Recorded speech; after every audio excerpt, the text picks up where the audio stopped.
মহাশিবরাত্রি, শিব চতুর্দশীর শুভেচ্ছা জানাই সবাইকে। হাই, কেমন আছেন সবাই? আশা করি সবাই খুব ভালো আছেন। আর কারা কারা আজকে শিবরাত্রির দিনে উপোস রয়েছেন অবশ্যই কমেন্ট করে বলবেন। আমি তো উপবাস আছি। এই যে আজকে তো সন্ধ্যা 6টা থেকে শিব চতুর্দশী, মানে চৌদ্দশী লেগেছে।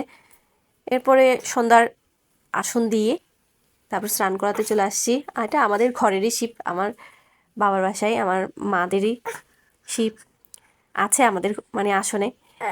তো আর মন্দিরে পূজা তো দেওয়া হয়েছে, কিন্তু মন্দিরে শিব স্নান করতে যাওয়া হয়নি, এখানেই করছি। এদিকে আমি কথা বলছি যে এই জন্য আমার ছেলেও কথা বলছে। যাই হোক, এই তো আমার শিব ঠাকুরকে স্নান করিয়ে নিলাম। সবাই তো মন্দিরে করাবে, সবাই বলতে যাদের ঘরে শিব ঠাকুর আছে ওরা তো ঘরে করায়, আর যারা মন্দিরে পুজো দেয় তারা মন্দিরে শিব ঠাকুরকে স্নান করাবে। আর আমাদের বাংলাদেশের চট্টগ্রামে সীতাকুণ্ডুতে চন্দ্রনাথ ধাম আছে, ওখানে আজকে অনেক অনেক মানুষের সমাগম হবে। এত মানুষ, মানে শুধু মাথাগুলো দেখবেন। আর আমাদের শিব ঠাকুরটা অনেক উপরে, প্রায় 1700 কত ফুট জানি, অনেক উপরে। আর শিব ঠাকুর থাকে যে অনেক উপরে, যেমন কেদারনাথ অনেক উপরে। এরপর আমাদের সীতাকুণ্ডু চট্টগ্রামের চন্দ্রনাথ ধামও অনেক উপরে।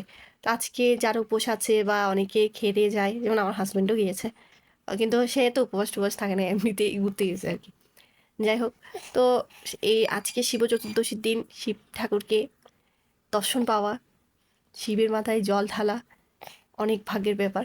এই তো আমি শিব ঠাকুরকে ডাবের জল, এরপর দুধ আর এমনি পানি দিয়ে স্নান করিয়ে নিলাম। এরপর বেলপাতা, ফুল, ফল তো আগে দিয়েছি, আপনারা তো দেখেছেন।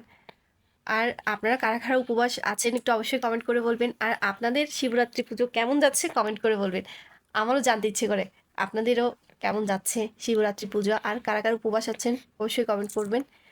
এই তো আমি আমার শিব ঠাকুরকে স্নান করিয়ে নিলাম। আর এই শিবরাত্রি পুজোর দিন নাকি সবার মনের আশা পূর্ণ করে শিব ঠাকুর।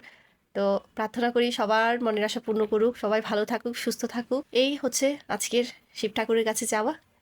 তাহলে টাটা, সবাই ভালো থাকবেন, সুস্থ থাকবেন। আর আমার চ্যানেলে অবশ্যই একটা সাবস্ক্রাইব করবেন, লাইক করবেন, কমেন্ট করবেন।